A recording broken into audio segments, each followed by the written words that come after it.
ইল ইল মানে আল্লাহ সুবহানাহু ওয়া তাআলা, এ নিয়ে কোনো মতপার্থক্য নেই। জিব্রা মানে বান্দা বা দাস, তাহলে জিব্রাইল অর্থ আল্লাহর দাস, সুতরাং এটা হলো তার নাম এবং নামের অর্থ। রাসূল সাল্লাল্লাহু আলাইহি সাল্লাম এবং আল্লাহ সুবহানাহু ওয়া তাআলা কিভাবে তাকে সম্বোধন করতেন? যখন আমি এই বিষয়ে গবেষণা করা শুরু করলাম, প্রথম দিন এটা দেখে খুব অবাক হলাম যে আমি বুখারী শরীফ থেকে জিব্রাইল আলাইহিস সালাম সম্পর্কে বর্ণিত সকল হাদিস সংগ্রহ করলাম। প্রথমে যে হাদিস জিব্রাইল আলাইহিস সালামের নাম উল্লেখ করা আছে, রাসূল সাল্লাল্লাহু আলাইহি সাল্লাম বলেন জিবরিল সাল্লাল্লাহু আলাইহি সাল্লাম। আমরা সাধারণত জিবরিলকে আলাইহিস সালাম বলে সম্বোধন করি, যার অর্থ তার উপর শান্তি বর্ষিত হোক, কিন্তু রাসূল সাল্লাল্লাহু আলাইহি সাল্লাম তার উপর সালাওয়াতও পেশ করলেন সাল্লাল্লাহু আলাইহি সাল্লাম। রাসূল সাল্লাল্লাহু আলাইহি সাল্লাম এটা করলেন জিবরাইল আলাইহিস সালামের উচ্চ মর্যাদার কারণে। আরেকটা ব্যাপার, রাসূল সাল্লাল্লাহু আলাইহি সাল্লাম প্রায় তার নাম বলে তাকে সম্বোধন করতেন না। জানেন কিভাবে করতেন? তিনি বলতেন, যিনি আমার রবের নিকট থেকে আসেন। আল্লাহ সুবহানাহু ওয়া তাআলা বিভিন্ন উপায়ে তাকে সম্বোধন করেন, সবগুলো আমার পক্ষে বর্ণনা করা সম্ভব নয়, এটা আরেকটা বিশাল অধ্যয়নের ব্যাপার। যিনি আমার রবের নিকট থেকে আসেন, ইনশাআল্লাহ ভবিষ্যতে এই বিষয়ে আলোচনা করা যাবে। তবে সবচেয়ে কমন যে বিষয়টি আপনি পাবেন তা হলো রূহ, স্পিরিট, শব্দটি আত্মা।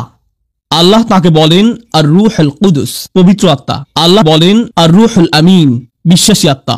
আল্লাহ বলেন রূহানা, আমাদের আত্মা। আল্লাহ তাকে আরো ডাকেন রাসূলুন কারীম, সম্মানিত বার্তাবাহক। সর্বশেষ আরেকটি নাম বলে আমরা অগ্রসর হব সময় স্বল্পতার কারণে। এই নামটি আল্লাহ বা রাসূল সাল্লাল্লাহু আলাইহি ওয়াসাল্লামের পক্ষ থেকে নয়, বরং ওয়ারাকা ইবনে নওফলের কাছ থেকে, যিনি ছিলেন খাদিজা রাদিয়াল্লাহু তাআলা আনহার চাচাতো ভাই। ওয়ারাকা বলেছিলেন ইনি হলেন আন-নামুস, যাকে মুসা আলাইহিস সালামের কাছে প্রেরণ করা হয়। জিব্রাইল আলাইহিস সালাম দেখতে কেমন ছিলেন? জিব্রাইল আলাইহিস সালাম বিভিন্ন রকম আকৃতি ধারণ করতেন। তিনি মানুষের আকৃতি ধারণ করতেন, আবার কখনো কখনো তিনি ফেরেশতার আকৃতিও ধারণ করতেন। রাসূল সাল্লাল্লাহু আলাইহি সাল্লাম বলেন, আমি জিব্রাইল আলাইহিস সালামকে দেখেছি আর তার ছিল 600 ডানা। রাসূল সাল্লাল্লাহু আলাইহি সাল্লাম বলেন, তিনি আল্লাহ প্রদত্ত একটি বিশাল সিংহাসনে উপবিষ্ট হয়ে সম্পূর্ণ দিগন্তকে ঢেকে ফেলতেন। রাসূল সাল্লাল্লাহু আলাইহি সাল্লাম আরো বলেন, ওই 600 ডানা শুধু ছড়ানোই থাকতো না, তার ডানাগুলো থেকে প্রতিনিয়ত মণিমুক্তা ঝরতে থাকতো। আর তার ডানার রং ছিল সবুজ, তার পায়ের পাতার রঙও ছিল সবুজ। ফেরেশতার আকৃতিতে তাকে এমন দেখাতো। আর তিনি হলেন অন্য সকল ফেরেশতাদের চেয়ে আলাদা। মানুষ আকৃতিতে তাকে কেমন দেখাতো? জিব্রাইল আলাইহিস সালাম কয়েকজন মানুষের আকৃতি ধারণ করতেন, তাকে বিভিন্ন রকম দেখাতো। কিন্তু যখন তিনি রাসূল সাল্লাল্লাহু আলাইহি সাল্লামের নিকট আসতেন, তিনি সুনির্দিষ্ট একটি রূপ নিয়ে আসতেন। রাসূল সাল্লাল্লাহু আলাইহি সাল্লাম বলেন, দিহইয়া ইবন খলিফা আল কলবি রাদিয়াল্লাহু তাআলা আনহুর মতো দেখাতো। দিহইয়া রাদিয়াল্লাহু তাআলা আনহুকে একজন সুন্দর ফেরেশতা। দিহইয়া রাদিয়াল্লাহু তাআলা আনহুকে বলা হতো বনু কলবের ইউসুফ। ইউসুফ আলাইহিস সালাম সম্পর্কে মহিলারা কি বলেছিল? ইনি একজন সুদর্শন ফেরেশতা। তো দিহইয়াকে বলা হতো বনু কলবের ইউসুফ। মহিলারা দিহইয়াকে পছন্দ করত। আল্লাহ সুবহানাহু ওয়া তাআলা এবং জিব্রাইল আলাইহিস সালামের সম্পর্ক কেমন? প্রথমত, তিনি হলেন কালিমুল্লাহ মিনাল মালাইকা, ফেরেশতাদের পক্ষ থেকে যার সাথে আল্লাহ কথা বলেন তিনি হলেন জিব্রাইল আলাইহিস সালাম। আপনি হয়তো ভাবতে পারেন আল্লাহ কি সকল ফেরেশতাদের সাথে কথা বলেন? না, মানুষের মাঝ থেকে যেমন নির্দিষ্ট কয়েকজনের সাথে আল্লাহ সরাসরি কথা বলেন, ঠিক তেমনি ফেরেশতাদের মাঝ থেকেও নির্দিষ্ট কয়েকজনের সাথে আল্লাহ সরাসরি কথা বলেন। আল্লাহ 4 জন ফেরেশতার সাথে কথা বলেন, মুকাসসিমাতি আমরা, যারা আল্লাহর বিভিন্ন নির্দেশের বাস্তবায়ন ঘটান। এই 4 জনের সাথে আল্লাহ সরাসরি কথা বলার বর্ণনা পাওয়া যায়, কিন্তু আল্লাহ সবসময় সরাসরি জিব্রাইল আলাইহিস সালামের সাথে কথা বলে থাকেন। এমন একজন নবীর কাহিনীও আপনি পাবেন না যেখানে জিব্রাইল আলাইহিস সালামের আলোচনা নেই। আপনি যদি কাসাসুল আম্বিয়া পড়েন, প্রত্যেক নবীর আলোচনায় কোনো না কোনো ভাবে জিব্রাইল আলাইহিস সালামের নাম উঠে আসবেই, কারণ তাকে 1,24,000 পয়গম্বরের কাছে পাঠানো হয়েছিল। মুসনাদ ইমাম আহমদের একটি হাদিসে 1,24,000 নবীর কথা উল্লেখ আছে। তাদের মাঝে 350 জন ছিলেন রাসূল। তাদের প্রত্যেকের কাছে জিব্রাইল আলাইহিস সালামকে পাঠানো হয়েছিল তাদেরকে শিক্ষা দেওয়ার জন্য, গড়ে তোলার জন্য, সমর্থন দেওয়ার জন্য, প্রতিরক্ষার জন্য। তিনি প্রথম থেকেই তাদের সাথে ছিলেন। তার আরেকটি উপাধি ছিল নাসরুল আম্বিয়া, তিনি ছিলেন নবীদের সাহায্যকারী। জিব্রাইল আলাইহিস সালামই ইব্রাহিম আলাইহিস সালামকে শয়তানের প্রতি পাথর ছুঁড়তে বলেছিলেন, আর আমরা সেই ঘটনার স্মরণে শয়তানের প্রতি পাথর ছুঁড়ি। সুবহানাল্লাহ, দেখুন সেই ঘটনার কত চমৎকার ঐতিহ্য আমাদের। জিব্রাইল আলাইহিস সালামই ইব্রাহিম আলাইহিস সালামকে হজের নিয়ম কানুন শিখিয়েছিলেন। কখনো কখনো জিব্রাইল আলাইহিস সালামের ভূমিকাকে স্পষ্টরূপে উল্লেখ করা হয় না। ইউসুফ আলাইহিস সালামের গল্পে কখনো কি জিব্রাইল আলাইহিস সালামের উল্লেখ পেয়েছেন? আপনি ইউসুফ আলাইহিস সালামের উপর বিশাল আলোচনা শুনতে পারেন, সেখানে হয়তো জিব্রাইল আলাইহিস সালামের কথা কখনো বলা হয় না, কিন্তু তিনি সেখানে ছিলেন। আয়াতে বলা হয় ওয়ালাম্মা বালাগা আশুদ্দাহু আতাইনাহু হিকমা ওয়া ইলমা, তিনি যখন প্রাপ্তবয়স্ক হলেন তখন আমরা তাকে প্রজ্ঞা এবং জ্ঞান দিয়েছি। এতে ইঙ্গিত পাওয়া যায় যে তার নবুয়ত অনেক কম বয়সে শুরু হয়। আল্লাহ এবং জিব্রাইল আলাইহিস সালামের সাথে তার সম্পর্ক অনেক কম বয়স থেকেই শুরু হয়। জিব্রাইল আলাইহিস সালামের সাথে হযরত ইউসুফের কখন প্রথম দেখা হয়? যখন তার ভাইরা তাকে সেই কূপে নিক্ষেপ করেছিল। আর তিনি কূপের তলায় পড়তে যাচ্ছিলেন। তখন তিনি এমন এক লোকের হাতের উপর ল্যান্ড করলেন যাকে তিনি আগে কখনো দেখেননি। তিনি ছিলেন জিব্রাইল আলাইহিস সালাম। জিবরিল তাকে ধরে ফেলেন যেন ইউসুফ আলাইহিস সালাম পড়ে গিয়ে ব্যথা না পান।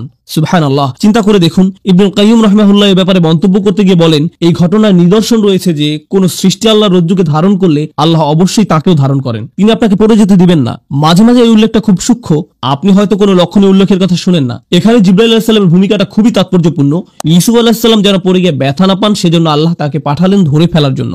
কখনো কখনো বর্ণিত গল্পের নবীর সাথে নয়, বরং নবীর শত্রুদের সাথে জিবরাইল আলাইহিস সালামের উল্লেখ পাওয়া যায়। তো মুসা আলাইহিস সালামের ঘটনায় তিনি মুসা আলাইহিস সালামের সাথে বহুবার ছিলেন, কিন্তু মুসা আলাইহিস সালামের ঘটনায় আমরা জিবরিল আলাইহিস সালামের উল্লেখের যে সহিহ বর্ণনা পাই তা আসলে তার শত্রু ফেরাউনের সাথে। তিরমিজি শরীফের একটি হাদিসে বর্ণিত আছে, জিবরাইল আলাইহিস সালাম নবী করিম সাল্লাল্লাহু আলাইহি ওয়াসাল্লামের নিকট আসলেন এবং তাকে বললেন, ফেরাউনের মৃত্যুর দিন যদি আপনি আমাকে দেখতেন, সে যখন সমুদ্রের তলায় ডুবে মারা যাচ্ছিল, আমি গিয়ে তাকে পেলাম এবং তার মুখে কাদা নিক্ষেপ করতে লাগলাম। আমি ভয় পাচ্ছিলাম যে সে হয়তো লা ইলাহা ইল্লাল্লাহ বলে ফেলবে, আর ফলে আল্লাহ তাকে ক্ষমা করে দিবেন। কারণ আমি ভয় পাচ্ছিলাম যে সে হয়তো অনুশোচনা করে লা ইলাহা ইল্লাল্লাহ বলে ফেলবে। আল্লাহ সুবহানাহু ওয়া তাআলাকে জিবরাইল আলাইহিস সালামের চেয়ে বেশি কে চেনে? জিবরাইল আলাইহিস সালাম জানেন আল্লাহ এতই দয়ালু যে এমনকি ফেরাউনের মতো পাপিষ্ঠেরও সুযোগ রয়েছে। আর তিনি আশঙ্কা করছিলেন যে ফেরাউনের এক মুহূর্তের অনুশোচনা তার হয়তো সারা জিন্দেগীর অপরাধ মুছে দিতে পারে। জিবরাইল আলাইহিস সালাম চিন্তিত ছিলেন যে ফেরাউনের জন্য হয়তো একটা সুযোগ তৈরি হতে পারে। এখন জিবরাইল আলাইহিস সালাম কি ফেরাউনের ভাগ্য নষ্ট করে দিয়েছেন? না। আল্লাহ জিবরাইল আলাইহিস সালামকে বলেন, হে জিবরাইল, আমার ইজ্জত ও গৌরবের কসম, যদি সে আন্তরিকতার সাথে ক্ষমা চাইতো আমি তাকে ক্ষমা করে দিতাম। তার মুখে তোমার কাদা নিক্ষেপ কোনো কাজে আসতো না, আমি তবু তাকে ক্ষমা করে দিতাম। তার মুখে তোমার কাদা নিক্ষেপ কোনো কাজে আসতো না, আমি তবু তাকে ক্ষমা করে দিতাম। এখন দেখুন, আপনি হয়তো ভাবতে পারেন মুখে কাদা মারার কারণ কি? যখন পাপী ব্যক্তি মারা যায়, ফেরেশতারা তার মুখে আঘাত করতে থাকে।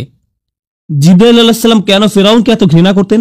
তিনি বলেন, আমি সেদিন থেকে তাকে ঘৃণা করতাম যেদিন সে বলেছিল আমি তোমাদের শ্রেষ্ঠ প্রভু। হাদিসে আমরা জিবরাইল আলাইহিস সালামের একটা বিষয় দেখতে পাই, মাঝে মাঝে যখন জিবরাইল আলাইহিস সালাম রাসূল সাল্লাল্লাহু আলাইহি সাল্লামের কাছে আসতেন, তিনি বলতেন না আল্লাহ এটা বলেছেন, বরং তিনি বলতেন আল আলা, সর্বোত্তম প্রভু, সর্বোত্তম প্রভু। এতে আল্লাহ সুবহানাহু ওয়া তাআলার প্রতি জিবরাইল আলাইহিস সালামের অপরিসীম শ্রদ্ধার প্রকাশ পায়। পরিশেষে ইমরানের পরিবারের সাথে কোনো সময় জিবরাইল আলাইহিস সালামকে নবীর সাথে উল্লেখ না করে নবীর পরিবারের সাথে উল্লেখ করা হয়। তো আমরা মরিয়ম আলাইহিস সালামের ঘটনা জানি। মরিয়ম আলাইহিস সালাম মসজিদের বাইরে পূর্ব দিকের কোনো এক স্থানে যেতেন, মাকানান শারকিয়া। তিনি মাসে একবার মসজিদের বাইরে পূর্ব দিকের কোনো এক জায়গায় যেতেন। অনেক আলেমের মতে সেটা ছিল সূর্যোদয় দেখার উদ্দেশ্যে। তিনি সেখানে গিয়ে সূর্যোদয় দেখতেন আর আল্লাহর জিকির করতেন। তিনি সেখানে মাটিতে দুটো লাঠি গেড়ে পর্দা টাঙিয়ে দিতেন, যেন এই খোলা জায়গায় মানুষ বুঝতে পারে এটা তার বসার জায়গা, কেউ যেন এটা নিকটে না আসে। তিনি অল্প বয়স্ক মেয়ে ছিলেন, 14 থেকে 18 বছর বয়সের। মোট কথা তিনি একজন টিনেজার ছিলেন। আর তিনি একা আল্লাহর উপাসনা করছেন, আল্লাহকে একা একা স্মরণ করছেন। আল্লাহ তাআলা বলেন, ফাআরসালনা ইলাইহা রূহানা, আমরা তার কাছে আমাদের রূহকে পাঠালাম। ফাতামাসসালা লাহা বাশারান সাওয়িয়া, জিবরাইল আলাইহিস সালাম তার নিকট একজন সুদর্শন পুরুষ আকৃতিতে আবির্ভূত হলেন। জিবরাইল আলাইহিস সালাম মুখ খুলে কিছু বলার আগেই মরিয়ম আলাইহিস সালাম তাকে দেখে বললেন, আউযু বিরহমানি মিনকা ইন কুনতা তাকিয়া, আমি পরম করুণাময়ের কাছে তোমার থেকে আশ্রয় চাচ্ছি যদি তোমার অন্তরে আল্লাহর কোনো ভয় থাকে, মানে যদি তোমার ন্যূনতম কোনো শালীনতা থেকে থাকে, ভাগো এখান থেকে, কোনো কথাও বলতে যেও না, মনে করো যে এটা কখনো ঘটেনি, যাও আল্লাহর নিকট ক্ষমা প্রার্থনা করো। তাই প্রিয় বোনেরা, যদি কোনো ভাই আপনার নিকট এগিয়ে আসে, তাদের সাথে এইভাবে আচরণ করার চেষ্টা করুন। দেখুন আরবিতে কথাটা বলেন, দেখুন কি ঘটে। যদি তিনি আরবি নাও বুঝেন, তিনি ভাববেন না এই আপদ থেকে দূরে থাকাই উত্তম। আমরা এই গল্পে যদি আবার ফেরত যাই, তাহলে দেখবো যে মরিয়ম আলাইহিস সালাম জিবরাইল আলাইহিস সালামের সাথে পরে কথা বলেছিলেন। কিন্তু কেন? কারণ মরিয়ম আলাইহিস সালামের এইভাবে কঠিন স্বরে কথা বলতে দেখে জিবরাইল আলাইহিস সালাম সাথে সাথে মানুষ্য আকৃতি থেকে ফেরেশতার আকৃতি ধারণ করেন। তিনি তার মানুষ্য আকৃতি ত্যাগ করেন এবং ফেরেশতার আকৃতিতে ফিরে যান। আর সেটা 600 ডানার পূর্ণ আকৃতি ছিল না। এরপর তিনি কথা চালিয়ে যান, ইন্নামা আনা রাসূলু রাব্বিকি লিআহাবা লাকি গুলামান যাকিয়া, আমি আল্লাহর একজন দূত, আপনার নিকট একজন পবিত্র সন্তানের সুসংবাদ নিয়ে এসেছি। আল্লাহ এই সিদ্ধান্ত নিয়েছেন এবং কাযালিক, এটা ইতিমধ্যে করা হয়েছে। ওয়ালিনাজআলাহু আয়াতাল লিন্নাস ওয়া রাহমাতাম মিন্না, আমি তাকে মানুষের জন্য একটি নিদর্শন ও আমার পক্ষ থেকে অনুগ্রহ শুরু করতে চাই। ওয়া কানা আমরান মাকদিয়া, আর এই প্রক্রিয়া ইতিমধ্যে শুরু হয়ে গেছে। এখানে কাদা মানে সিদ্ধান্তের বাস্তবায়ন, আর কানা আমরান মাকদিয়া মানে আপনি ইতিমধ্যে গর্ভবতী হয়ে গেছেন। ফাহামালাতহু, অতঃপর তিনি গর্ভে সন্তান ধারণ করলেন। ফান্তাবাযাত বিহি মাকানান ক্বাসিয়া, ওই অবস্থায় এক দূরবর্তী স্থানে চলে গেলেন। গর্ভকালীন পুরো সময়টা তিনি লুকিয়ে থাকলেন। আর যখন সন্তান জন্মদানের সময় আসলো, মনে রাখবেন তিনি ছিলেন একজন অনভিজ্ঞ তরুণী, তার পাশে সাহায্য করার মতো কেউ ছিল না। তিনি পূর্বে কখনো সন্তান জন্ম দেননি। প্রসব বেদনা তাকে এক খেজুর বৃক্ষের মূলে আশ্রয় নিতে বাধ্য করলো। তিনি বললেন, হায়, আমি যদি কোনো কারণে এর পূর্বেই মারা যেতাম। এবং মানুষের স্মৃতি থেকে বিলুপ্ত হয়ে যেতাম। যেহেতু মরিয়ম আলাইহিস সালামের গর্ভধারণ বা সন্তান জন্মদানের কোনো অভিজ্ঞতা ছিল না, আর গর্ভধারণ এবং সন্তান জন্মদান একজন মেয়ের প্রায় মৃত্যুর কাছাকাছি নিয়ে যায়, মহিলারা যারা শুনছেন তারা হয়তো ভাবছেন, হ্যাঁ আমরা জানি, যেহেতু গর্ভধারণ এবং সন্তান জন্মদান একজন মেয়েকে প্রায় মৃত্যুর কাছাকাছি নিয়ে যায়, মনে করছিলেন তিনি মারা যাচ্ছেন। ফানাদাহা মিন তাহতিহা আল্লা তাহজানি। জিবরাইল আলাইহিস সালাম এই সময়টাতে তাকে সান্ত্বনা দিতে লাগলেন। আপনি মনে করছেন যে মানুষ আপনাকে নিয়ে কুৎসা রটনা করবে, কিন্তু বাস্তবতা হলো একসময় মানব জাতির কাছে ওহী পাঠানো হবে, আর তাতে উল্লেখ থাকবে যে অযকুর ফি কিতাবি মারিয়াম, এই কিতাবে মারিয়ামের কাহিনী বর্ণনা করুন।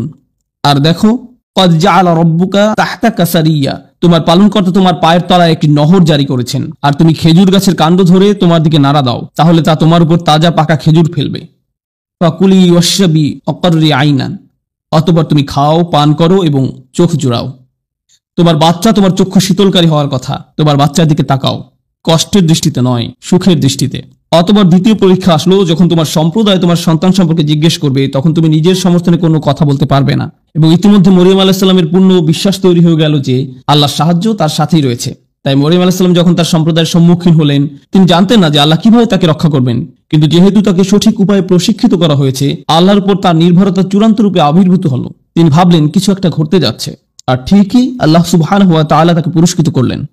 এখানে জিবরাইল আলাইহিস সালাম ঈসা আলাইহিস সালামের দায়িত্ব গ্রহণ করেন। আল্লাহ সুবহানাহু ওয়া তাআলা বলেন, আমরা তাকে পবিত্র আত্মার মাধ্যমে সাহায্য করেছি। এমনকি আল্লাহ এটাকে ঈসা আলাইহিস সালামের প্রতি একটি অনুগ্রহ হিসেবে উল্লেখ করেন, আমি তোমাকে পবিত্র আত্মার মাধ্যমে সাহায্য করেছি। ঈসা আলাইহিস সালামকে জিবরাইল আলাইহিস সালামের মাধ্যমে তার সারা জীবন জুড়ে সাহায্য করা হয়। শুধু এটা নয়, বরং আলেমদের মতে জিবরাইল হচ্ছেন একমাত্র ফেরেশতা যিনি কোনো নবীকে আকাশে নিয়ে যেতে পারেন। তো যখন ঈসা আলাইহিস সালামকে ক্রুশবিদ্ধ করে হত্যা করার ষড়যন্ত্র করা হয়, তখন তাকে জীবিত অবস্থায় আকাশে উঠিয়ে নেওয়ার জন্য একজন ফেরেশতা পাঠানো হয়। কিয়ামতের পূর্বে আল্লাহর হুকুমে তাকে আবার পৃথিবীতে পাঠানো হবে, আর সে ফেরেশতা ছিলেন জিবরিল আলাইহিস সালাম। আমি এর তাৎপর্য বোঝার চেষ্টা করেছিলাম যে কেন আল্লাহ এই কথাটি অবায়না তানাজ্জালু ইল্লা বিআমরি রাব্বিকা সূরা মরিয়মে বলেছেন। বেশ কিছুদিনের জন্য জিবরাইল আলাইহিস সালাম দেখা না দিলে রাসূল সাল্লাল্লাহু আলাইহি ওয়াসাল্লাম মনে মনে দুঃখ পেতেন। আর তাই জিবরাইল আলাইহিস সালাম রাসূল সাল্লাল্লাহু আলাইহি ওয়াসাল্লামকে বললেন, দেখুন, আল্লাহর নির্দেশ পেলেই কেবল আমরা আপনার কাছে আসি, আমরা নিজেদের ইচ্ছা মতো আসতে পারি না, আমরা এই সিদ্ধান্ত নিতে পারি না। আর এই কথাটি খুবই ব্যক্তিগত শোনায়, ওয়া মা নাতানাজ্জালু ইল্লা বিআমরি রাব্বিক। কেন সূরা মরিয়মে? ইসলামী পণ্ডিতদের মতে এই সূরায় বর্ণিত প্রত্যেক নবীর ঘটনায় জিবরাইল আলাইহিস সালামের গুরুত্বপূর্ণ ভূমিকা রয়েছে। চিন্তা করে দেখুন, জাকারিয়া, মারিয়াম, ঈসা, ইব্রাহিম, মুসা, ইদ্রিস, ইসমাঈল আলাইহিস সালাম, ওনাদের সবার জীবনে জিবরাইল আলাইহিস সালাম গুরুত্বপূর্ণ ভূমিকা পালন করেন। তাই এই সূরাতে রাসূল সাল্লাল্লাহু আলাইহি ওয়াসাল্লামকে বলা হয়েছে, দেখুন, আমরা শুধু আল্লাহর হুকুমই অবতরণ করি জ্ঞান নিয়ে, আর তখন জিবরিল আলাইহিস সালামের আগমনে আপনি সন্তুষ্ট হয়ে যাবেন। ফেরেশতাদের মাঝে যিনি রাসূল সাল্লাল্লাহু আলাইহি ওয়াসাল্লামের সবচেয়ে নিকটবর্তী ছিলেন, যিনি রাসূল সাল্লাল্লাহু আলাইহি ওয়াসাল্লামকে সহযোগিতা করেছেন, তার প্রতিরক্ষার ব্যবস্থা করেছেন, তিনি ছিলেন জিবরিল আলাইহিস সালাম। অন্য একটি বর্ণনা রাসূল সাল্লাল্লাহু আলাইহি ওয়াসাল্লাম আরো বলেন, ما من نبي إلا له وزيران من أهل السماء ووزيران من أهل الأرض। প্রত্যেক নবীকেই আল্লাহ সুবহানাহু ওয়া তাআলা দুনিয়া থেকে দুজন এবং আকাশ থেকে দুজন মন্ত্রী দান করেছেন। আমাকে দিয়ে আকাশের দুজন মন্ত্রী হলেন জিবরিল এবং মিকাল, আর দুনিয়া থেকে প্রদত্ত দুজন হলেন আবু বকর এবং ওমর রাদিয়াল্লাহু তাআলা আনহু। জিবরিল আলাইহিস সালাম এবং রাসূল সাল্লাল্লাহু আলাইহি ওয়াসাল্লামের প্রথম সাক্ষাৎকারটি কেমন ছিল? আনাস ইবনে মালিক রাদিয়াল্লাহু তাআলা আনহু বর্ণনা করেন, রাসূলুল্লাহ সাল্লাল্লাহু আলাইহি ওয়াসাল্লামের ছেলেবেলায় তিনি অন্য বাচ্চাদের সাথে খেলছিলেন, দৌড়াদৌড়ি করছিলেন ঠিক সকল বাচ্চার মতো। হঠাৎ করে এক ব্যক্তির আবির্ভাব হয়, তিনি রাসূল সাল্লাল্লাহু আলাইহি ওয়াসাল্লামকে ধরে মাটিতে শুইয়ে দিলেন। এটা দেখে অন্য বাচ্চারা দৌড়ে তাদের পিতামাতার কাছে চলে গেল এবং বলতে লাগলো মুহাম্মদকে হত্যা করা হয়েছে। অন্য বাচ্চারা যখন দৌড়ে পালাতে লাগলো, তখন রাসূল সাল্লাল্লাহু আলাইহি ওয়াসাল্লাম দেখছিলেন যে এই লোকটি তাকে কি করতে যাচ্ছে। আল্লাহ রাসূল সাল্লাল্লাহু আলাইহি ওয়াসাল্লাম বলেন, তিনি আমার বুক কেটে ফেললেন, তিনি আমার বুক খুলে ফেললেন। তিনি বললেন, এটা হলো তোমার অন্তরের শয়তানের অংশ। তিনি রাসূল সাল্লাল্লাহু আলাইহি ওয়াসাল্লামের হার্ট বের করলেন এবং তা থেকে কিছু একটা বের করে নিলেন, আর বললেন, এটা হলো তোমার অন্তরের শয়তানের অংশ। তারপর তিনি এটাকে ফেলে দিলেন। এরপর তিনি সোনালী রঙের একটি পাত্রে রাখা জমজমের পানিতে আমার হাড় ধুয়ে ফেললেন। আর এই বাচ্চা অবস্থায় রাসূল সাল্লাল্লাহু আলাইহি ওয়াসাল্লাম সবকিছু অবলোকন করেছেন। এরপর রাসূল সাল্লাল্লাহু আলাইহি ওয়াসাল্লামের হাড়কে আবার যথাস্থানে রেখে দেওয়া হলো। অন্য বাচ্চারা ফিরে এসে দেখলো যে রাসূল সাল্লাল্লাহু আলাইহি ওয়াসাল্লামের বুক সেলাই করে দেওয়া হয়েছে, আর তার মুখমণ্ডল নীল বর্ণ ধারণ করলো। রাসূল সাল্লাল্লাহু আলাইহি ওয়াসাল্লামের হাড় বের করে পবিত্র করা হলো। সে সময় তিনি এই ঘটনার কোনো ব্যাখ্যা খুঁজে পেলেন না। তিনি এই ঘটনায় চরম কষ্ট পেলেন। তিনি বুঝতে পারলেন না যে কেন এটা হলো, তিনি বুঝতে পারলেন না এটা কি হলো। ঠিক 34 বছর পর তিনি যখন 40 বছর বয়সে পদার্পণ করলেন, আয়েশা রাদিয়াল্লাহু তাআলা আনহা বলেন, তিনি ভালো স্বপ্ন দেখতে লাগলেন। এটা তিনি একাধারে 6 মাস যাবৎ দেখতে লাগলেন। তিনি রাতে যা স্বপ্নে দেখতেন তাই দিনের বেলায় সত্যে পরিণত হতো। তিনি উপলব্ধি করলেন যে কিছু একটা ঘটতে যাচ্ছে। এ থেকে আমরা কিছুটা বুঝতে পারি যে কেন হঠাৎ করে রাসূল সাল্লাল্লাহু আলাইহি সাল্লাম গুহায় গিয়ে ধ্যানমগ্ন হতে লাগলেন এবং প্রার্থনা করতে লাগলেন। তিনি এবং খাদিজা রাদিয়াল্লাহু তাআলা আনহা বুঝতে পারলেন যে অতি প্রাকৃতিক কিছু ঘটতে যাচ্ছে। ঐশ্বরিক কেউ একজন তাদের সাথে যোগাযোগ করছে, কোনো এক ধরনের বিশেষ সৃষ্টি তাদের সাথে যোগাযোগ করছে। এই অবস্থায় 6 মাস যাবৎ চলল। আয়েশা রাদিয়াল্লাহু তাআলা আনহা বলেন, তারপর আল্লাহ সুবহানাহু ওয়া তাআলা নির্জনতাকে রাসূল সাল্লাল্লাহু আলাইহি সাল্লামের নিকট প্রিয় করে দিলেন। হঠাৎ করেই তিনি একা থাকতে পছন্দ করা শুরু করলেন। রাসূলুল্লাহ সাল্লাল্লাহু আলাইহি সাল্লাম হেরা গুহায় আরোহণ করতেন। হেরা গুহায় আরোহণ করতে প্রায় 2 ঘন্টা সময় লাগে। আপনারা যদি কখনো হেরা গুহায় ওঠেন তাহলে সম্পূর্ণ মক্কাকে দৃষ্টি সীমানায় দেখতে পাবেন। সুবহানাল্লাহ, আপনি সবকিছু দেখতে পাবেন। রাসূল সাল্লাল্লাহু আলাইহি সাল্লাম দিনের পর দিন, কখনো পুরো সপ্তাহ জুড়ে, অবশেষে পুরো রমজান মাস সেখানে অবস্থান করেন। তিনি সেখানে দ্বীনে হানিফ তথা ইব্রাহিম আলাইহিস সালামের শেখানো পন্থায় আল্লাহর ইবাদত করতেন। অর্থাৎ তিনি সেখানে গিয়ে যেভাবে পারতেন আল্লাহর ইবাদত করতেন। সুশৃঙ্খল কোনো নামাজের নিয়ম তখন জানা ছিল না। তিনি ইব্রাহিম আলাইহিস সালামের রেখে যাওয়া নিয়মে আল্লাহকে ডাকতেন। ঠিক এটাই বর্ণিত আছে। তো হঠাৎ করে একদিন তিনি জিবরাইল আলাইহিস সালামকে দেখতে পেলেন। আপনাদের কি মনে হয় তখন জিবরিল আলাইহিস সালাম কি ফেরেশতার আকৃতিতে দেখা দেন না মানুষের আকৃতিতে? মানুষের আকৃতিতে। আপনারা হয়তো ভাবছেন রাসূল সাল্লাল্লাহু আলাইহি ওয়াসাল্লাম তাহলে ভয় পেয়ে গেলেন কেন? চিন্তা করে দেখুন, আপনি হয়তো 2 ঘন্টা ধরে সেখানে অবস্থান করছেন, আশেপাশে কেউ নেই, তারপর আচমকা গুহার মুখে এক অপরিচিত লোককে দাঁড়িয়ে থাকতে দেখলেন, কোনো কথা বলছে না। আপনি যদি রাসূল সাল্লাল্লাহু আলাইহি ওয়াসাল্লামের জায়গায় থাকতেন আপনি কি ভাবতেন? তাছাড়া পরবর্তীকালের বর্ণনা থেকে আমরা ধারণা পাই তখন কি ঘটেছিল। রাসূল সাল্লাল্লাহু আলাইহি ওয়াসাল্লাম যখন খাদিজা রাদিয়াল্লাহু তাআলা আনহার নিকট ঘটনা বর্ণনা করছিলেন, তিনি বলেন, যাকে আমি স্বপ্নে দেখি সে আমার নিকট এসেছিল। সুতরাং আমরা আরো বুঝলাম যে রাসূল সাল্লাল্লাহু আলাইহি ওয়াসাল্লাম ইতোমধ্যে জিবরাইল আলাইহিস সালামকে স্বপ্নে দেখেছিলেন। তো তিনি চিন্তা করছিলেন, অদ্ভুত, আমি তো এখন ঘুমাচ্ছি না, আমি তো স্বপ্নে নেই, বাস্তবে। এর থেকে জিবরাইল আলাইহিস সালাম কেন রাসূল সাল্লাল্লাহু আলাইহি ওয়াসাল্লামকে জড়িয়ে ধরেছিলেন? এটা স্বপ্ন নয়, বাস্তব। ইকরা, পড়ুন, পড়ুন, আপনি কোনো কল্পিত কিছু দেখছেন না, এটা কল্পিত কোনো ছায়ামূর্তি নয়। আমি আপনাকে শক্ত করে জড়িয়ে ধরছি শুধু আমার বাস্তবতা বোঝাতে নয়। ইন্না সানুলকি আলাইকা কওলান সাকিলা, যে ওহী আপনার উপর নাজিল হতে যাচ্ছে তা হবে অত্যন্ত ভারী। এই বাণী ধারণ করার জন্য আপনাকে প্রস্তুত হতে হবে। এরপর তিনি তাকে আদেশ করলেন, পড়ুন। তারপর রাসূল সাল্লাল্লাহু আলাইহি ওয়াসাল্লামকে ছেড়ে দিলেন। রাসূল সাল্লাল্লাহু আলাইহি ওয়াসাল্লাম বললেন, আমি পড়তে জানি না। জিবরিল আলাইহিস সালাম তাকে আবারও শক্ত করে জড়িয়ে ধরলেন এবং বললেন, ইকরা। রাসূল সাল্লাল্লাহু আলাইহি ওয়াসাল্লাম বললেন, আমি পড়তে জানি না। জিবরিল আলাইহিস সালাম রাসূল সাল্লাল্লাহু আলাইহি ওয়াসাল্লামকে তৃতীয়বারের মতো শক্ত করে জড়িয়ে ধরলেন এবং পরবর্তীকালে রাসূল সাল্লাল্লাহু আলাইহি ওয়াসাল্লাম বর্ণনা করেন, জিবরিল আলাইহিস সালাম আমাকে এত শক্ত করে জড়িয়ে ধরেন যে আমি মনে করছিলাম আমি মারা যাব। তিনি বললেন, পড়ুন। রাসূল সাল্লাল্লাহু আলাইহি ওয়াসাল্লাম বললেন, কি পড়ব? ঠিক তখন জিবরিল আলাইহিস সালাম বললেন, ইকরা বিইসমি রাব্বিকাল্লাযী খলাক, পাঠ করুন আপনার পালনকর্তার নামে যিনি সৃষ্টি করেছেন। খলাকাল ইনসানা মিন আলাক, যিনি মানুষকে সৃষ্টি করেছেন আলাক থেকে। ইকরা ওয়া রাব্বুকাল আকরাম, পাঠ করুন আপনার পালনকর্তা মহা দয়ালু, যিনি কলমের সাহায্যে শিক্ষা দিয়েছেন মানুষকে যা সে জানতো না। রাসূল সাল্লাল্লাহু আলাইহি ওয়াসাল্লাম যখন ওহী গ্রহণ করছিলেন, জিবরিল আলাইহিস সালাম তাকে আর জড়িয়ে ধরলেন না, আবার চলেও গেলেন না। রাসূল সাল্লাল্লাহু আলাইহি ওয়াসাল্লাম গুহা ত্যাগ করে তাড়াতাড়ি নেমে গেলেন। খাদিজা রাদিয়াল্লাহু তাআলা আনহা বললেন, কি হয়েছে? এখন দেখুন, রাসূল সাল্লাল্লাহু আলাইহি ওয়াসাল্লাম যখন তাকে বললেন কি ঘটেছে, খাদিজা রাদিয়াল্লাহু তাআলা আনহা সহজেই তাকে বলতে পারতেন, আপনি ওই গুহায় যাওয়া বন্ধ করে দিন, আপনার মনে হয় বাসায় থাকা উচিত, আপনার ওই ঘরের কোনায় ধ্যান করতে পারেন, কেউ আপনাকে ডিস্টার্ব করবে না, ইনশাআল্লাহ এরকম কিছু আর ঘটবে না। তিনি এসবের কিছুই বললেন না। দেখুন কেমন চমৎকার ছিলেন তিনি, সুবহানাল্লাহ। রাসূল সাল্লাল্লাহু আলাইহি ওয়াসাল্লাম নিজে নিজের উপর বিশ্বাস করার আগে খাদিজা তার উপর বিশ্বাস করেন। সত্যি তিনি রাসূল সাল্লাল্লাহু আলাইহি ওয়াসাল্লামকে বলেন, আল্লাহ কখনোই আপনাকে অপমানিত করবেন না। তিনি রাসূল সাল্লাল্লাহু আলাইহি ওয়াসাল্লামের গত 15 বছরের জীবনী বর্ণনা করতে লাগলেন। আপনি এমন মানুষ যিনি আত্মীয়তার বন্ধন রক্ষা করেন, আপনি এতিমদের যত্ন নেন, আপনি আপনার প্রতিবেশী এবং মেহমানদের প্রতি উদার, আপনি কোন সমস্যায় পড়লে তার দায়িত্ব কাঁধে তুলে নেন। আল্লাহ কখনোই আপনাকে অপমানিত করবেন না। খাদিজা রাদিয়াল্লাহু তাআলা আনহা বলেন, চলেন ওয়ারাকার কাছে যাই। তো তারা তার নিকট গেলেন। রাসূল সাল্লাল্লাহু আলাইহি ওয়াসাল্লাম যা দেখলেন তা ওয়ারাকার নিকট বর্ণনা করলেন। ওয়ারাকার সাথে সাথে বলে উঠলেন, ইনি নামুস, আপনি সেই রাসূল যার জন্য সবাই অপেক্ষা করছে। এই ফেরেশতাই মুসা আলাইহিস সালামের কাছে এসেছিলেন। ইস, আমি যদি যুবক হতাম তাহলে আপনাকে সাহায্য করতে পারতাম যখন আপনার সম্প্রদায় আপনার বিরোধিতা করবে। এরপর কি ঘটেছিল? আয়েশা রাদিয়াল্লাহু তাআলা আনহা বর্ণনা করেন, এরপর বহু দিন যাবত ওহী অবতীর্ণ হওয়া বন্ধ থাকে। রাসূল সাল্লাল্লাহু আলাইহি ওয়াসাল্লাম অপেক্ষা করতে লাগলেন যেন সেই ফেরেশতা আবার দেখা দেন। রাসূল সাল্লাল্লাহু আলাইহি ওয়াসাল্লাম আবার ওই পাহাড়ে ঘুরতে লাগলেন। তিনি নিজের ভাষায় তা এভাবে বর্ণনা করেন যে তার মানসিক অবস্থা এমন ছিল যে তিনি যেন চাইতেন নিজেকে পাহাড় থেকে ছুঁড়ে ফেলে দিতে। তিনি স্পষ্ট রূপে জানতে চান যে কি ঘটেছে। প্রতিবার রাসূল সাল্লাল্লাহু আলাইহি ওয়াসাল্লাম পাহাড়ে গেলে জিবরিল আলাইহিস সালামের কণ্ঠ শুনতে পেতেন, ও মুহাম্মদ, আপনি আল্লাহর সত্য রাসূল। এতে রাসূল সাল্লাল্লাহু আলাইহি ওয়াসাল্লাম কিছুটা সান্ত্বনা পেতেন এবং ঘরে ফিরে আসতেন। এরপর পরবর্তীতে তিনি শুধু যে ও মুহাম্মদ আপনি আল্লাহ সত্য রসুল এ কথা বলতেন তা নয়, তিনি আরো বলতেন আমি জিবরিল। তো তিনি রসুল সাল্লাল্লাহু আলাইহি সাল্লামের নিকট বিষয়টা পরিষ্কার করলেন যে তিনি জিবরিল আলাইহিস সালাম, কিন্তু তবুও কোনো কোরআন বা ওহী অবতীর্ণ হয়নি। অবশেষে অন্য একদিন রসুল সাল্লাল্লাহু আলাইহি সাল্লাম হাঁটছিলেন, আর এবার ইয়া মুহাম্মদ ইন্নাকা রাসূলুল্লাহি হাক্কা, ও মুহাম্মদ আপনি আল্লাহর সত্য রাসূল।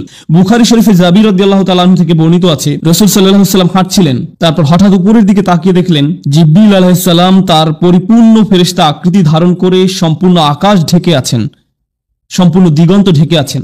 আল্লাহ জিবরিল আলাইহিস সালাম সম্পর্কে বলেন যু মিররাতিন ফাস্তাওয়া, প্রজ্ঞার অধিকারী, সে নিজ আকৃতিতে স্থির হয়েছিল। জিবরিল আলাইহিস সালাম পুরো আকাশ জুড়ে আবির্ভূত হলেন। রাসূল সাল্লাল্লাহু আলাইহি সাল্লাম জিবরিল আলাইহিস সালামকে তার সকল ডানা সমেত পরিপূর্ণ আকৃতিতে দেখতে লাগলেন। সুম্মা দানা ফাতাদাল্লা, তিনি রাসূল সাল্লাল্লাহু আলাইহি সাল্লামের নিকটবর্তী হতে লাগলেন। তিনি রাসূল সাল্লাল্লাহু আলাইহি সাল্লামের কাছাকাছি আসলেন। রাসূল সাল্লাল্লাহু আলাইহি সাল্লাম মাটিতে পড়ে গেলেন। তিনি নিজেই বলছেন যে আমার অতি নিকটবর্তী হওয়াতে আমি এত ভয় পেয়েছিলাম যে আমি মাটিতে পড়ে গেলাম। রাসূল সাল্লাল্লাহু আলাইহি সাল্লাম দ্রুত বাড়িতে ফিরে গেলেন আর খাদিজা রাদিয়াল্লাহু তাআলা আনহাকে বলতে লাগলেন আমাকে ঢেকে দাও, আমাকে ঢেকে দাও, আমাকে ঢেকে দাও। আর ঠিক তখন পরবর্তী ওহী অবতীর্ণ হয়, ইয়া আইয়ুহাল মুদ্দাসসির কুম ফাআনদির ওয়া রাব্বাকা ফাকাব্বির ওয়া সিয়াবাকা ফাতাহহির, হে চাদর আবৃতকারী উঠুন, সতর্ক করুন। সুবহানাল্লাহ, চিন্তা করে দেখুন, প্রথম ওহী অবতীর্ণ হওয়ার সময় তিনি হেরা গুহায় ছিলেন, আর দ্বিতীয়বার তিনি যখন খাদিজা রাদিয়াল্লাহু তাআলা আনহার কাছে ছিলেন তখন ওহী অবতীর্ণ হয়। হে চাদর আবৃতকারী উঠুন, সতর্ক করুন, আপনার পালনকর্তার মহত্ব ঘোষণা করুন, আপন পোশাক পবিত্র করুন, মূর্তি পরিত্যাগ করুন। এই হলো প্রথম দিকের ওহী অবতীর্ণ হওয়ার ঘটনা। আয়েশা রাদিয়াল্লাহু তাআলা আনহা বলেন এরপর থেকে একটির পর একটি ওহী অবতীর্ণ হতে লাগলো। জিবরিল আলাইহিস সালাম এবং রাসূল সাল্লাল্লাহু আলাইহি সাল্লামের মাঝে ব্যক্তিগত কথোপকথন। জিবরিল আলাইহিস সালাম রাসূল সাল্লাল্লাহু আলাইহি সাল্লামের ঘরে বহুবার এসেছিলেন। কোন সাহাবী তাকে দেখতে পেতেন, আবার কেউ দেখতে পেতেন না। একদিন আব্বাস রাদিয়াল্লাহু তাআলা আনহু তার সন্তান আব্দুল্লাহ রাদিয়াল্লাহু তাআলা আনহুকে নিয়ে রাসূল সাল্লাল্লাহু আলাইহি সাল্লামের সাথে সাক্ষাৎ করতে আসলেন। আব্বাস রাদিয়াল্লাহু তাআলা আনহু রাসূল সাল্লাল্লাহু আলাইহি সাল্লামকে সম্বোধন করে কথা বলছিলেন, কিন্তু তিনি সাড়া দিচ্ছিলেন না। রাসূল সাল্লাল্লাহু আলাইহি সাল্লাম কোনো কথা না বলাতে আব্বাস রাদিয়াল্লাহু তাআলা আনহু চলে যান। চলার পথে আব্বাস রাদিয়াল্লাহু তাআলা আনহু আব্দুল্লাহ রাদিয়াল্লাহু তাআলা আনহুকে বলেন তোমার চাচতো ভাই কেন আমার সাথে কথা বলল না? আব্দুল্লাহ রাদিয়াল্লাহু তাআলা আনহু বললেন আপনি কি দেখেননি যে রাসূল সাল্লাল্লাহু আলাইহি সাল্লাম তার সামনে বসা এক লোকের সাথে কথা বলছিলেন? আব্বাস রাদিয়াল্লাহু তাআলা আনহু বললেন কোন মানুষের সাথে? আব্বাস রাদিয়াল্লাহু তাআলা আনহু আবার রাসূল সাল্লাল্লাহু আলাইহি সাল্লামের কাছে ফিরে আসলেন এবং জিজ্ঞেস করলেন তখন কেউ কি আপনার সাথে কথা বলছিল? রাসূল সাল্লাল্লাহু আলাইহি সাল্লাম বললেন আপনি কেন এটা জিজ্ঞেস করছেন? আব্বাস রাদিয়াল্লাহু তাআলা আনহু বললেন কারণ আব্দুল্লাহ তাকে দেখতে পেয়েছিল। রাসূল সাল্লাল্লাহু আলাইহি সাল্লাম বললেন রাআ, সে দেখেছে? আব্বাস রাদিয়াল্লাহু তাআলা আনহু বললেন জি দেখেছে। তারপর রাসূল সাল্লাল্লাহু আলাইহি সাল্লাম আব্দুল্লাহ রাদিয়াল্লাহু তাআলা আনহুর জন্য দোয়া করলেন যেন আল্লাহ তার জ্ঞান বাড়িয়ে দেন। তো রাসূল সাল্লাল্লাহু আলাইহি সাল্লামের সাথে জিবরিলের ব্যক্তিগত কথোপকথনটা কেমন ছিল? রাসূল সাল্লাল্লাহু আলাইহি সাল্লাম জিবরিল আলাইহিস সালামকে বললেন আল্লাহ বলেছেন যে আমি আপনাকে সকল জগৎবাসীর জন্য রহমত স্বরূপ প্রেরণ করেছি। তিনি জিজ্ঞেস করলেন আমার রহমতের কোনো অংশ কি আপনার পর্যন্ত পৌঁছেছে? জবাবে জিবরিল আলাইহিস সালাম বললেন يا محمد والله إنك أحب الأنبياء إلي আল্লাহর শপথ ও মুহাম্মদ আপনি আমার সবচেয়ে প্রিয় নবী, মানে আমাকে আজ পর্যন্ত এমন কারো কাছে পাঠানো হয়নি যাকে আমি আপনার থেকে বেশি ভালোবাসি। তিনি আরো বললেন আপনার মাধ্যমে আমি নিরাপত্তা লাভ করেছি। আমি আমার ভাগ্য নিয়ে চিন্তায় থাকতাম যতক্ষণ না আপনার নিকট এই আয়াত অবতীর্ণ হলো কুওয়াতিন ইনদা যিল আরশি মাকিন, যে শক্তিশালী আরশের মালিকের নিকট মর্যাদা সম্পন্ন প্রতিষ্ঠিত। মাদানী জীবনের অনেক ব্যক্তিগত আলোচনায় জিবরিল আলাইহিস সালাম বারবার রাসূল সাল্লাল্লাহু আলাইহি সাল্লামকে আশ্বস্ত করেছেন। কেন? কারণ দেখুন রাসূল সাল্লাল্লাহু আলাইহি সাল্লাম জানলেন যে তিনি এবং বিশ্বাসীরা নিরাপদ, কিন্তু রাসূল সাল্লাল্লাহু আলাইহি সাল্লাম এখন কাকে নিয়ে উদ্বিগ্ন? আমাদেরকে নিয়ে, যারা পরবর্তীতে আসবে। তাই তিনি উম্মতি উম্মতি উম্মতি বলে কাঁদতেন। তাই আল্লাহ জিবরিল আলাইহিস সালামকে পাঠালেন। জিবরিল আলাইহিস সালাম বললেন ইয়া মুহাম্মদ আমরা আপনার উম্মতের বিষয়ে আপনাকে সন্তুষ্ট করে দিব, আমরা আপনাকে হতাশ করব না, আপনার উম্মত ঠিক থাকবে। তিনি মদিনায় রাসূল সাল্লাল্লাহু আলাইহি সাল্লামকে বারবার নিশ্চয়তা দিতেন, কারণ রাসূল সাল্লাল্লাহু আলাইহি সাল্লাম পরবর্তীতে আসা উম্মত নিয়ে উদ্বিগ্ন থাকতেন। সাহাবীরা নিরাপদ, কিন্তু যারা পরবর্তীতে আসবে তাদের কি হবে? আরেকবার ওমর রাদিয়াল্লাহু তাআলা আনহু বলেন, আর এটা বুখারীতে বর্ণিত আছে, আমি একবার মদিনাতে রাসূল সাল্লাল্লাহু আলাইহি সাল্লামের সাথে হাঁটছিলাম, হাঁটতে হাঁটতে আমরা মদিনার হাররা নামক স্থানে উপস্থিত হলাম। তিনি আমাকে এখানে বসতে বললেন। হঠাৎ তিনি হাঁটতে লাগলেন, আর তখন স্পষ্টত তিনি জিবরিল আলাইহিস সালামের সাথে কথা বলছিলেন। তারা কিছুক্ষণের জন্য হাঁটলেন আর আমি বসে থাকলাম।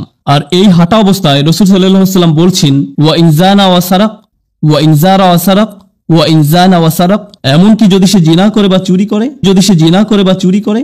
আর ওমর রাদিয়াল্লাহু তাআলা আনহু উত্তর শুনতে পাচ্ছিলেন না। ইয়া রাসূলুল্লাহ ওটা কি ছিল? রাসূল সাল্লাল্লাহু আলাইহি সাল্লাম বললেন তিনি ছিলেন জিবরিল আলাইহিস সালাম। তিনি এসেছিলেন আমাকে সুসংবাদ দিতে যে এই উম্মতের প্রত্যেক ব্যক্তি অবশেষে জান্নাতে প্রবেশ করবে। তাই রাসূল সাল্লাল্লাহু আলাইহি ওয়াসাল্লাম বললেন, এমনকি যদি সে জিনা বা চুরি করে, হ্যাঁ, এমনকি যদি সে জিনা বা চুরি করে, অবশেষে সে জান্নাতে প্রবেশ করবে। তো তিনি এভাবে রাসূল সাল্লাল্লাহু আলাইহি ওয়াসাল্লামকে সান্ত্বনা দিলেন। রাসূল সাল্লাল্লাহু আলাইহি ওয়াসাল্লাম যখন শারীরিকভাবে অসুস্থ হয়ে পড়েন, তখন জিবরিল আলাইহিস সালাম কিভাবে সান্ত্বনা দিতেন? রাসূল সাল্লাল্লাহু আলাইহি ওয়াসাল্লাম যখন অসুস্থ হয়ে পড়েন, তিনি বলেন, জিবরিল আমার কাছে আসলেন এবং বললেন, ও মুহাম্মদ, আপনি কি অসুস্থ? আমি বললাম, হ্যাঁ। তখন জিবরিল তাঁর হাত দিয়ে আমার মুখমণ্ডল এবং বক্ষ মুছে দিলেন এবং বললেন, বিসমিল্লাহি আরকিকা মিন কুল্লি শাইইন আউযিকা, আল্লাহর নামে আমি আপনার জন্য আরোগ্য প্রার্থনা করছি সবকিছু থেকে যা আপনার ক্ষতি করছে। মিন শাররি কুল্লি নাফসিন আও আইনিন আও হাসিদ, সকল খারাপ জিনিস থেকে অথবা বদ নজর থেকে বা হিংসা থেকে আল্লাহ আপনাকে আরোগ্য দান করুন। আল্লাহর নামে আমি আপনার জন্য আরোগ্য প্রার্থনা করছি। কিন্তু তখন ব্যাপারটা কেমন ছিল যখন জিবরিল আলাইহিস সালাম রাসূল সাল্লাল্লাহু আলাইহি ওয়াসাল্লামকে জীবন সম্পর্কে কোনো উপদেশ দিতেন? এখন আমি আপনাদেরকে যে বিষয়টি বলবো সেটি রাসূল সাল্লাল্লাহু আলাইহি ওয়াসাল্লামের জীবনের শেষ দিককার। জিবরিল আলাইহিস সালাম রাসূল সাল্লাল্লাহু আলাইহি ওয়াসাল্লামের নিকট এসে বললেন, হে মুহাম্মদ, হে মুহাম্মদ। আচ্ছা, আল্লাহ কি কোরআনে কখনো এভাবে বলেছেন, হে মুহাম্মদ? না। ইয়া রাবি আল্লাহ, ইয়া রাসূলুল্লাহ, ও আল্লাহর নবী, ও আল্লাহর রাসূল। তাহলে জিবরিল আলাইহিস সালাম কি করে ইয়া মুহাম্মদ বলার সাহস করলেন? আলেমরা বলেন যে যখন জিবরিল আলাইহিস সালাম বলেন ইয়া মুহাম্মদ, এর মানে হলো এখনকার বিষয়টি ওহীর বাইরের বিষয়। যখন আমি আপনাকে ইয়া মুহাম্মদ বলি, তার মানে বিষয়টি আপনি মুহাম্মদ আর আমার মধ্যকার। সুতরাং এটা হলো কেবল এমন একক সময় যখন জিবরাইল ইয়া রাসূলুল্লাহ বলে সম্বোধন করলেন না। সুতরাং তিনি বললেন, হে মুহাম্মদ, 5টি উপদেশ দিচ্ছি আপনাকে।